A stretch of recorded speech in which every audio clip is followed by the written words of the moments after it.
हम लोग जब भी प्रोटेक्ट करते हैं अपनी वर्कशीट को, तो आपने देखा होगा आप कहीं भी कुछ वर्क नहीं कर पाते हैं, ना ही किसी सेल पे कुछ टाइप कर पाते हैं, ना ही उसके फॉर्मेटिंग को सेट कर पाते होंगे। जब भी हम इस शीट को प्रोटेक्ट करने जाते हैं, पहली बात तो ये है कि प्रोटेक्शन आप कहाँ कहाँ से देंगे। प्रोटेक्शन आप एक तो यहाँ से दे सकते हैं।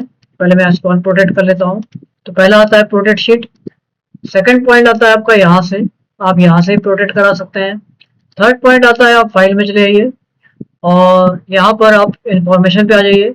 यहाँ पर आने के बाद आपको इस पॉइंट से भी आप शीट को प्रोटेक्ट कर सकते हैं।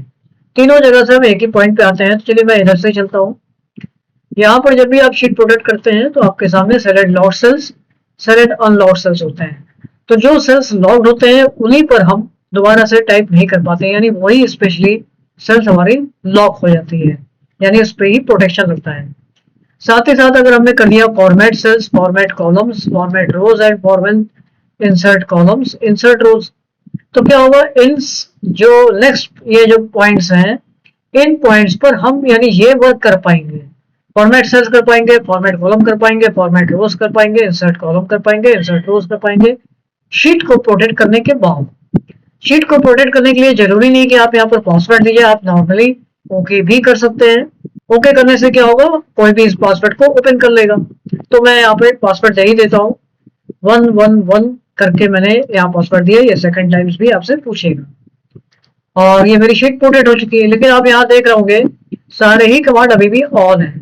जैसा कि मैंने बताया था कि हम यहाँ पर कुछ टाइप करने जाएंगे तो ऐसा नहीं करेगा क्योंकि शीट प्रोटेक्ट है। बट अगर हम इस कॉलम को अगर बढ़ाना चाहते हैं तो ये इंक्रीज कर जाएगा। साथ ही साथ अगर मुझे यहाँ पर एक नया कॉलम इंसर्ट कराना है तो जैसे ही आप इंसर्ट में आएंगे तो देखिए ये पॉइंट्स ऑन होंगे। तो जिनको जिनको मैंने ऑन किया था वो सारे फीचर्स आपके ऑन दिख रहे हैं। यहाँ पर देखिए एक नया कॉलम इंसर्ट होते हुए दिख रहा है आपको।